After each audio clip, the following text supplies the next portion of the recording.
ಒಬ್ರು ಕಷ್ಟದಲ್ಲಿದ್ರೆ ನಿಂತ್ಕೊಂಡು ನೋಡ್ಕೊಂಡು ನಗ್ತಿರಲ್ರಿ. ನಿಮ್ಮನೇಲಿ ಯಾರಿಗಾರು ಈ ಥರ ಆಗಿದ್ರೆ ಈ ಥರನೇ ಆಡ್ತಿದ್ರಾ? ಇವ್ರು ನಿಮ್ಮ ಕಣ್ಣಿಗೆ ಹೆಂಗೆ ಕಾಣಿಸ್ತಾರೆ ಅಂತ. ಇವ್ರಿಗೂ ಕಣ್ಣಿದೆ, ಪಾಪ ಕನ್ನಡಕ ಹಾಕಿದ್ರೆ ಮಾತ್ರ ಕಾಣಿಸೋದು. ಈ ಜಗತ್ತಲ್ಲಿ ಎಷ್ಟೋ ಜನಕ್ಕೆ ಕಣ್ಣೇ ಇರಲ್ಲ. ಇವತ್ತು ಇವ್ರು ನೋಡಿ ನಗ್ತವ್ರು, ನಾಳೆ ಅಂಥವ್ರನ್ನ ನೋಡಿ ನಗಲ್ಲ ಅಂತ ಏನು ಗ್ಯಾರಂಟಿ? ಇವ್ರಿಗೆ ಅಂದ ಕೊಟ್ಟಿಲ್ಲದೆ ಇರ್ಬೋದು, ಆದರೆ ಒಳ್ಳೆ ಗುಣ ಕೊಟ್ಟಿದ್ದಾನೆ. ಸೌಂದರ್ಯ ಅನ್ನೋದು ಒಳಗಿರ್ಬೇಕು, ಹೊರಗಲ್ಲ. ಅದನ್ನ ಮೊದಲು ಅರ್ಥ ಮಾಡ್ಕೊಳ್ಳಿ.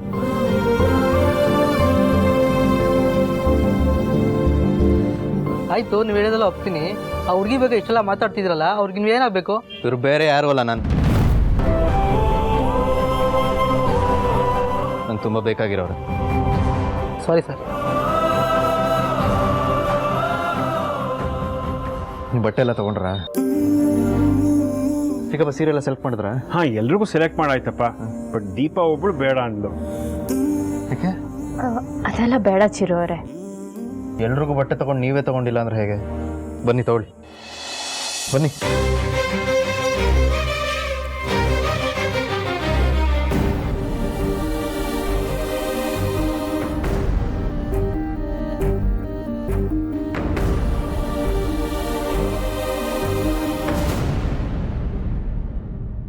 ಈ ಸೀರೆ ಹೆಂಗಿದೆ ಚಿಕ್ಕಪ್ಪ?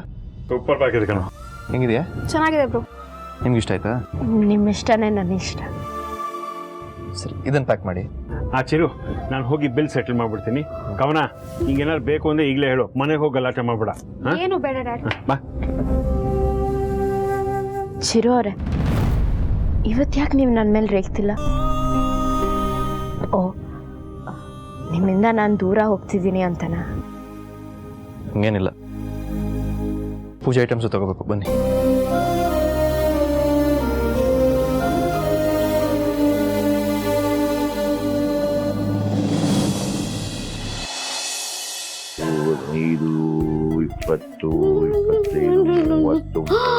ಅಣ್ಣ, ಎಷ್ಟೊಂದು ದುಡ್ಡು ಎಣಿಸ್ತಾ ಇದೆಯಾ?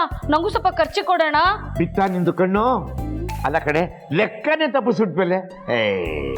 ಅವಳನ್ನ ಯಾಕ್ರಿ ಬೈತೀರಾ? ಮತ್ತಿನ್ನೇನೆ, ಆ ದೀಪನ್ ಮದುವೆಯಲ್ಲಿ ಒಡವೆ ತಂದಿದ್ರವಲ್ಲ, ಅದು ಸಾಲ ತೀರಿಸ್ಬೇಕು. ಅದು ಕಟ್ಟೋಣ ಅಂದ್ರೆ ಅದಕ್ಕೆ ಸಾಲ್ತಾ ಇಲ್ಲ. ಇವಳು ಬೇರೆ ಕೇಳ್ತಿದ್ದಾಳೆ ದುಡ್ಡು ಕೊಡು ಅಂತ. ಈಗೇನು ದುಡ್ಡು ಕಡಿಮೆ ಆಗಿದ್ಯಾ? ನೀನ್ ಕೊಡ್ತೀಯಾ?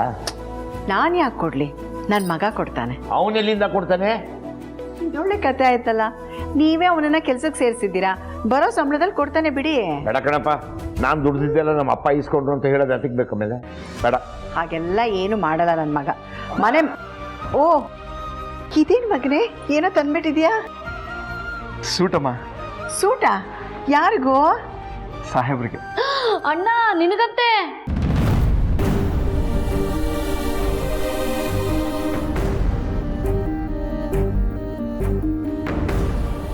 ನನ್ನ ಜೀವನದಲ್ಲಿ ಬಂದಿರೋ ಮೊದಲನೇ ಸಂಬಳದಿಂದ ಸಾಹೇಬ್ರಿಗೆ ಅಂತ ತಂದಿದ್ದೀನಿ. ಹಾಕೊಳಕ್ ಹೇಳಮ್ಮ. ನೋಡ್ರಿ, ನಿಮ್ಮ ಮಗ ನಿಮಗೆ ಪ್ರೀತಿಯಿಂದ ಸೂಟ್ ತಂದಿದ್ದಾನೆ, ಹಾಕೊಡಿ. ಇದೆಲ್ಲ ಯಾರಿಗೆ ಬೇಕಿತ್ತು? ನಾನು ಕೇಳಿದ್ನಾ ಸೂಟ್ ತಂದು ಕೊಡು ಅಂತ?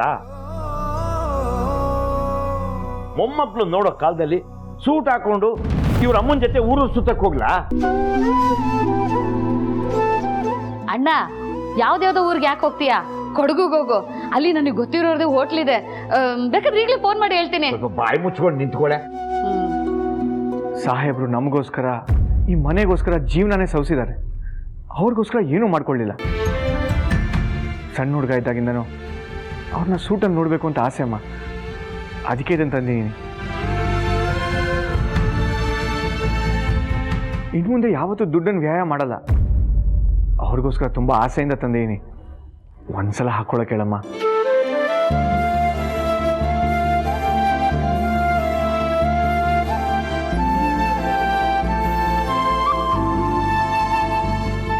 ಜೈರಾಮ್ ಅವರೇ, ನಿಮ್ಮ ಮಗ ತುಂಬ ಆಸೆ ಪಟ್ಟು ತಂದಿದ್ದಾರಂತೆ, ಒಂದ್ಸರಿ ಹಾಕೊಳ್ರಿ.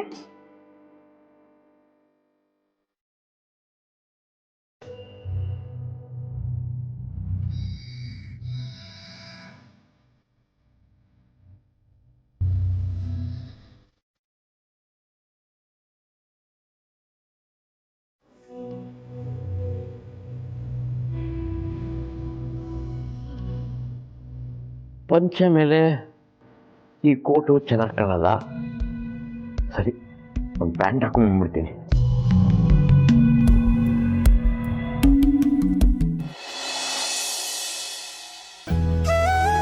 ಏನ್ ಚಿರು, ಶಾಪಿಂಗ್ ಎಲ್ಲ ಚೆನ್ನಾಗಾಯ್ತಾ?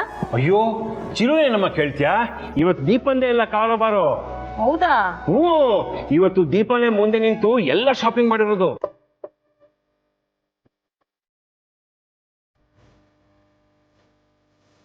ಎಷ್ಟು ಖುಷಿಯಾಗಿದ್ಲು ಅಂದ್ರೆ ಮದ್ವೆ ನಡೀತಿದ್ಯೇನೋ ಇವಳೇ ಮದುಮಗಳು ಅನ್ನೋಷ್ಟು ಖುಷಿಯಾಗಿದ್ಲು.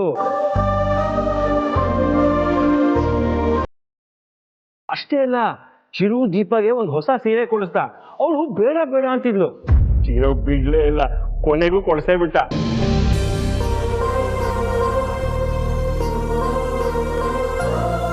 ಒಟ್ನಲ್ಲಿ ಸೌಂದರ್ಯ, ಇವತ್ತು ಶಾಪಿಂಗ್ ಎಲ್ಲ ನೀಟಾಗಿ ಆಗೋದಕ್ಕೆ ನಮ್ ದೀಪನೇ ಕಾರಣ. Thank you Deepa. ಈ ಮನೆಗೋಸ್ಕರ ನೀನ್ ಎಷ್ಟೆಲ್ಲ ಮಾಡ್ತಿದ್ಯಾ. ಇದಕ್ಕೆಲ್ಲ ಥ್ಯಾಂಕ್ಸ್ ಯಾಕೆ ಮೇಡಮ್, ಇದು ನನ್ನ ಕರ್ತವ್ಯ ಅಲ್ವಾ. ನಾನು ಎಲ್ಲ ತೊಗೊಂಡು ಬಂದಿದ್ದೀನಿ. ಹೂ ಮಾತ್ರ ನಾಳೆ ಬೆಳಗ್ಗೆ ತೊಗೋಬೇಕು. ಆಯ್ತು, ತಗೋಣ. ಬೆಳಗ್ಗೆ ಎಲ್ಲರೂ ಬೇಗ ಹೇಳ್ಬೇಕಲ್ಲ, ಹೋಗಿ ರೆಸ್ಟ್ ಮಾಡಿ.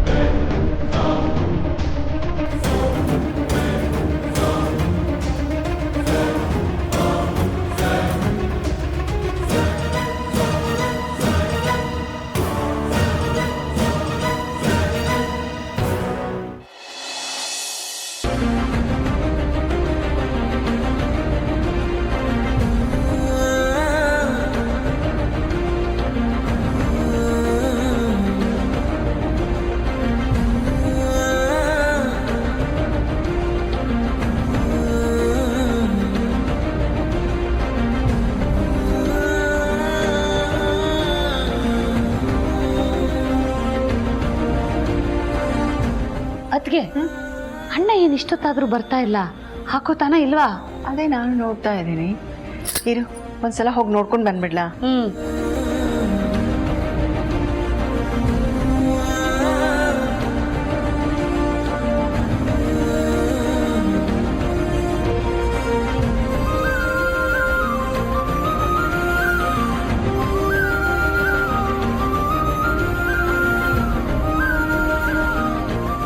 ರೀ, ಏನ್ರಿ ಇದು? ಕೋಟ್ ಹಾಕೊಂಡು ರೆಡಿ ಆಗ್ಬಿಟ್ಟು ಬನ್ನಿ ಅಂದರೆ ಹೀಗೆ ಕೋಟ್ ನೋಡ್ಕೊಂಡು ನಿಂತಿದ್ದೀರಾ? ಯಾಕೋ ಇದೆಲ್ಲ ಒಂಥರ ಕಸಿವಿಸಿ ಅನ್ಸುತ್ತೆ ಕಣೆ. ಅಯ್ಯೋ, ಏನು ದಿನ ಹಾಕೊಳ್ಳಿ ಅಂತ ಹೇಳ್ತಿದ್ದೀವ? ಏನೋ ಮಗ ಪ್ರೀತಿಯಿಂದ ತಂದಿದ್ದಾನೆ, ಹಾಕೊಳ್ಳಿ. ಬೇಡ ಕಡೆ. ಅಯ್ಯೋ, ಹಾಕೊಳ್ರಿ, ಕೊಡಿ, ನಾನೇ ಹಾಕ್ತೀನಿ. ತಿರ್ಕೊಡಿ ಆ ಕಡೆ.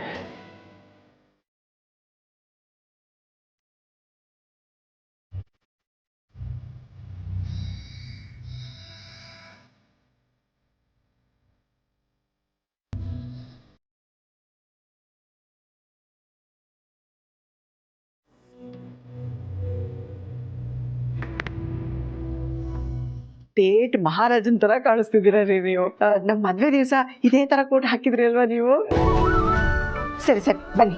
ಎಲ್ಲಿಗೆ ರೀ, ಅಲ್ಲಿ ಮಗ ಕಾಯ್ತಾ ಇದ್ದಾನೆ, ನೋಡ್ಬೇಕು ಅಂತ. ಬನ್ರಿ. ನನಗಂತೂ ಮುಜುಗರ ಆಗುತ್ತಪ್ಪ, ಬೇಡ.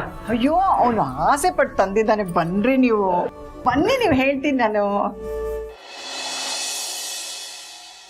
ಏನ್ ನಡೆದಿದೆ ದೀಪ ಈ ಮನೇಲಿ? ನೀನ್ ಕಂಡ್ರೆ ಉರಗ್ ಬೀಳ್ತಾ ಇದ್ದಿ ಚಿರು, ಅದಕ್ಕೆ ಇವತ್ತು ನಿನ್ ಜೊತೆ ಇಷ್ಟು ಕ್ಲೋಸ್ ಆಗಿರೋದಕ್ಕೆ ಹೇಗ್ ಸಾಧ್ಯ? ಗೊತ್ತಿಲ್ಲ ಅಕ್ಕ, ನನ್ನ ಮೇಲೆ ಪ್ರೀತಿ ಬಂದಿರತ್ತೆ ಅನ್ಸುತ್ತೆ.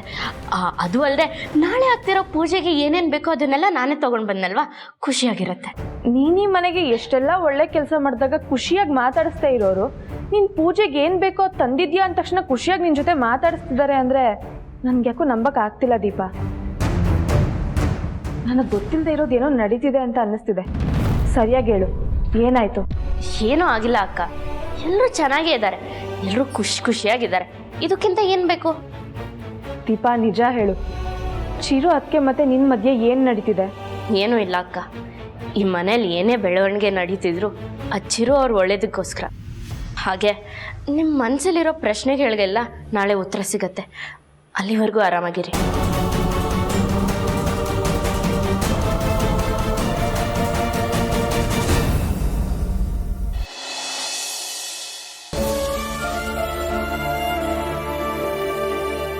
ದೀಪ ಅವರೇ,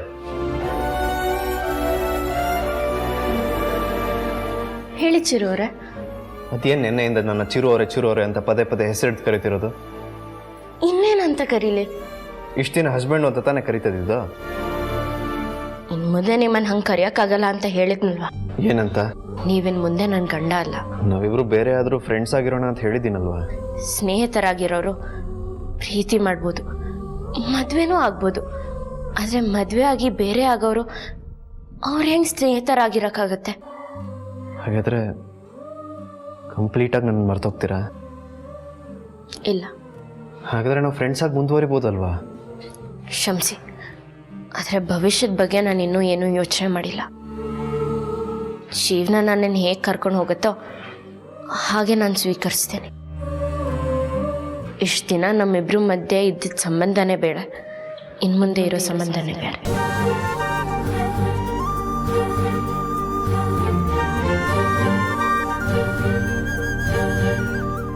ಎಲ್ಲಿಗೆ ಹೋಗ್ತಿದ್ದೀರಾ? ಮಲ್ಗಕ್ಕೆ. ಎಲ್ಲಿ ಮಲ್ಗಕ್ಕೆ? ಇಲ್ಲೇ ತಾನೇ ಮಲಗ್ತಿದ್ದಿದ್ದು. ಇಲ್ಲ, ಇನ್ನು ಮುಂದೆ ನಾನಿಲ್ಲಿ ಮಲ್ಗಲ್ಲ. ಈ ರೂಮ್ಗೂ ನನಗೂ ಇದ್ದಿದ್ದ ಸಂಬಂಧ ಮುಗೀತು.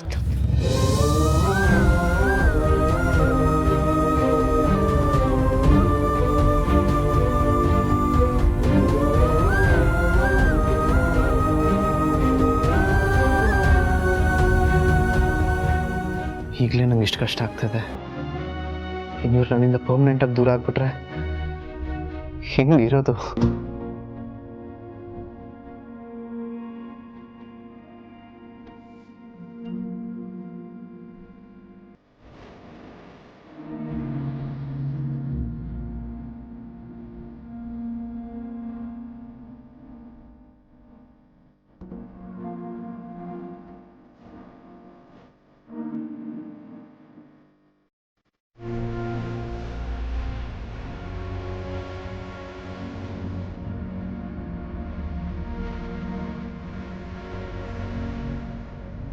ನಿಮ್ಮನ್ನ ಹಸ್ಬೆಂಡ್ ಅಂತ ಕರೀಲಿಲ್ಲ ಅಂತ ಇಷ್ಟೊಂದು ಬೇಜಾರು ಮಾಡ್ಕೊಂಡಿದ್ದೀರಾ. ಆದರೆ ಏನು ಮಾಡಲಿ, ನಿಮ್ಮಿಂದ ನಾನು ದೂರ ಹೋಗ್ತಿದ್ದೀನಿ. ನನಗೆ ಎಷ್ಟು ಬೇಜಾರಾಗ್ತಿರ್ಬೇಕು ಅಂತ ಹೇಳಿ. ನಿಮ್ಮನ್ನು ಬಿಟ್ಕೊಡೋದು ಎಷ್ಟು ಕಷ್ಟ ಅಂತ ನನಗೆ ಮಾತ್ರ ಗೊತ್ತು. ಆದರೆ ಬಿಟ್ಕೊಳ್ಳಿಲ್ಲ ಅಂದರೆ ನಿಮ್ಮ ಜೀವನ ಮುಂದೆ ಹೋಗಲ್ಲ. ಖುಷಿಯಾಗಿರ್ಬೇಕು. ನೀವು ಇಷ್ಟಪಟ್ಟು ಮದುವೆ ಆಗಿರೋ ಹೆಂಡತಿ ಜೊತೆ ಸುಖವಾಗಿರ್ಬೇಕು. ಅದಕ್ಕೆ ನನಗೆ ಇಷ್ಟ ಇಲ್ಲ ಅಂದ್ರೂ ಈ ನಿರ್ಧಾರನ ತಗೊಂಡೆ. ನೀವು ಎಲ್ಲೇ ಇದ್ರು ಖುಷಿಯಾಗಿರ್ಬೇಕು ಹಚ್ಬಿಟ್ಟು.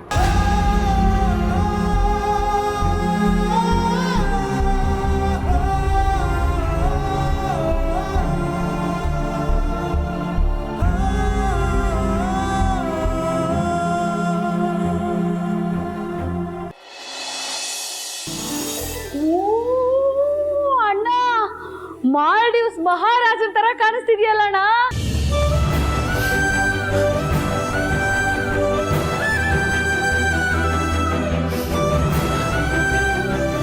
ಅದ್ಯಾವ ಊರೇ? ನನ್ನ ಗಂಡ ಆವಾಗ ಫೋನಲ್ಲಿ ಹೇಳ್ತಿರ್ತಾರೆ ಅದಕ್ಕೆ ಸುಮ್ಮನೆ ಹೇಳ್ದೆ. ಆದ್ರೂ ಅಣ್ಣ, ಇದು ನೀನೇನಾ ಅಂತ ಅನ್ನಿಸ್ತಾ ಇದೆ ನನಗೆ. ಬೆಳಗಾದ್ರೆ ಸಾಕು ಆ ಖಾಕಿ ಬಟ್ಟೆ ಹಾಕೊಂಡು ಕೆಲ್ಸಕ್ಕೆ ಹೋಗ್ತೀಯ, ರಾತ್ರಿ ಮನೆಯಲ್ಲಿದ್ರೆ ಆ ಪಂಚೆ ಬನಿಯನ್ ಹಾಕೊಂಡು ಓಡಾಡ್ತಿರ್ತೀಯ. ಇವತ್ತು ಈ ಸೂಟಲ್ಲಿ ನಿನ್ನ ನೋಡ್ತಾ ಇದ್ರೆ ಮದುಮಗನ್ ತರ ಕಾಣಿಸ್ತಾ ಇದೀಯ. ನಾನು ಅದನ್ನೇ ಹೇಳ್ದೆ ಕಣೆ. ನರಸಿಂಹ, ನಿಮ್ಮಪ್ಪ ಹೇಗೆ ಕಾಣಿಸ್ತಿದಾರಪ್ಪ? ಒಳ್ಳೆ ಹೀರೋ ಥರ ಕಾಣಿಸ್ತಾ ಇರಮ್ಮ. ನನ್ನ ದೃಷ್ಟಿನೇ ಆಗೋ ಥರ ಇದೆ.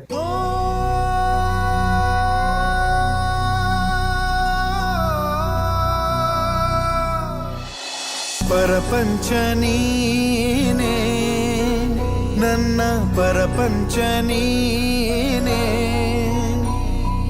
ಪರಪಂಚ ನೀನೇ. ಲೋ ನರಸಿಂಹ, ಸಾಕು ಬಿಡೋ. ನೀನಷ್ಟು ಗಟ್ಟಿಯಾಗಿ ತಪ್ಕೊಂಡಿದ್ರೆ ಅಣ್ಣಂಗೆ ಉಸಿರಾಡಕ್ಕಾಗುತ್ತೋ ಇಲ್ವೋ?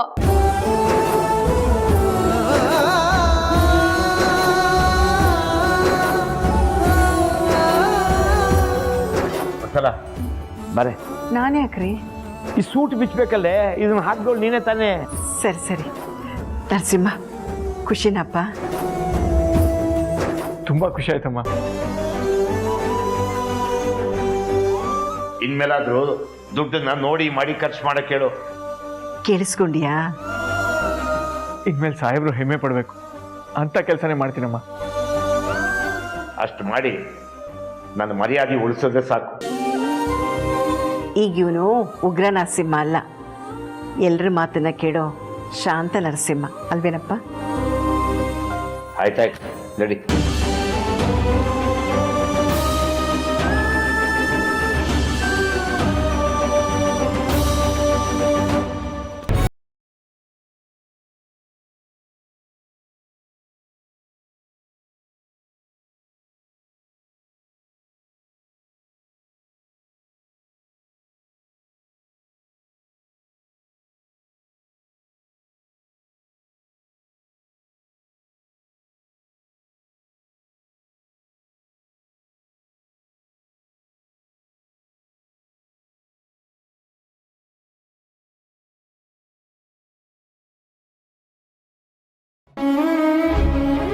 ಹಾಗೆ ಅಳ್ಳೇಬೇಕು. ಹಾಗೂ ನೀವು ನನ್ನ ಹತ್ರ ಬಂದು ಅಳ್ಬೇಡಿ ಅಂತ ಹೇಳಕ್ಕಾಗಲ್ಲ ಅಲ್ಲ. ಅದಕ್ಕೆ ಅಳ್ಬೇಡಿ ಅಂತ ಈಗಲೇ ಕೇಳ್ಕೊತಿರೋದು. ಕ್ಷಮಿಸಿ, ಅಳದೆ ಇರೋದಕ್ಕೆ ನನ್ನಿಂದ ಆಗಲ್ಲ. ನೀವು ಯಾವಾಗಲೂ ನಗ್ನಾಗ್ತಾ ಇರಬೇಕು ಅನ್ನೋದೇ ನನ್ನ ಆಸೆ. ಮನಸ್ಸಲ್ಲಿ ಬೆಟ್ಟದಷ್ಟು ದುಃಖ ಇದ್ರೆ ನಗು ಎಲ್ಲಿಂದ ಬರುತ್ತೆ? ನೋವು ಅರ್ಥ ಆಗ್ತಿದೆ, ಆದ್ರೆ ಏನು ಮಾಡೋದು? ನಾವಿಬ್ರು ದೂರ ಆಗಬೇಕು ಅಂತ ವಿಧಿನೇ ಬರೆದಿದೆ. ಆದರೂ ನೀವು ನನ್ನ ಹಸ್ಬೆಂಡು ಅಂತ ಕರೀತಾ ಇರೋದು ತುಂಬ ಬೇಜಾರಾಗ್ತಿದೆ ಕಣ್ರಿ. ನನಗೂ ಕರೆಯಕ್ಕೆ ಆಸೆ, ಆದ್ರೆ ಪರಿಸ್ಥಿತಿ ಏನು ಮಾಡೋದು? ಗೊತ್ತು, ನಾನಿನ್ನು ದೂರ ಹೋಗೋಕೆ ಮುಂಚೆ ಒಂದೇ ಒಂದ್ಸಲ ಹಸ್ಬೆಂಡು ಅಂತ ಕರೀರಿ.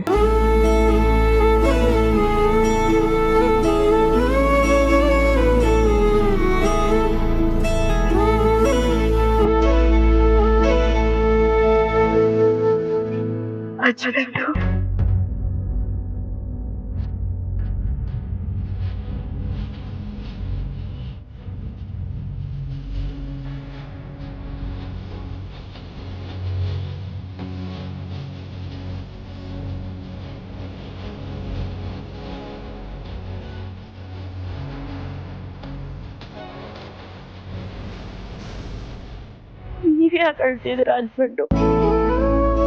ಅಳ್ಬೇಡಿ, ನೋಡಕ್ಕಾಗಲ್ಲ. ನೀವು ಅಳ್ಬೇಡಿ, ನೀವು ನೋಡೋಕ್ಕಾಗಲ್ಲ. ಹಸ್ಬೆಂಡು ಹೇಳಿ. ನಿಮ್ಮನ್ನೇನೋ ಕೇಳಬೇಕು. ಹೇಳಿ. ನಿಜ ಹೇಳ್ತೀರಾ? ಹೇಳ್ತೀನಿ. ಕ್ಷಣಕ್ಕಾದ್ರೂ ನನ್ನ ಮೇಲೆ ಪ್ರೀತಿ ಹುಟ್ಟಲಿಲ್ಲ.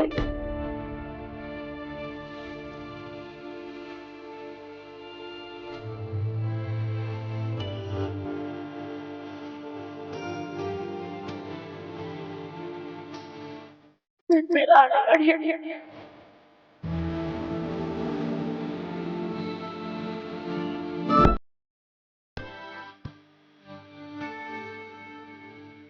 ನೀವೇ ಕೇಳಿಸ್ಕೊಳ್ಳಿ.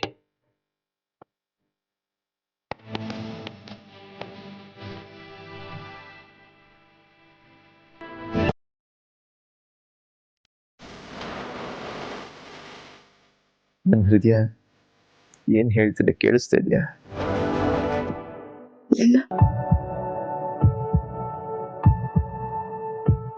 ನನಗೆ ಗೊತ್ತಿಲ್ಲದೆ ನಿಮ್ಮ ಮೇಲೆ ನಿಜವಾಗ್ಲೂ ಪ್ರೀತಿ ಆಗೋಯ್ತು.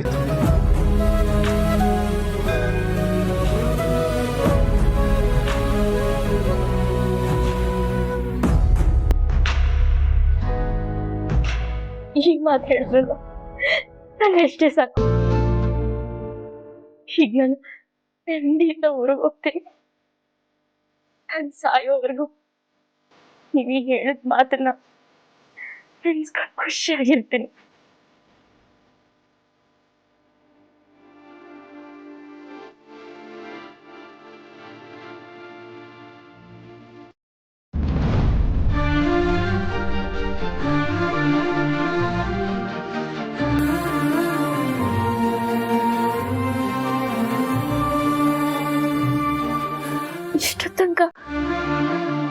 ನೀವಲ್ವ ನನ್ನ ಹತ್ರ ಮಾತಾಡ್ತಿದ್ದಿದ್ದು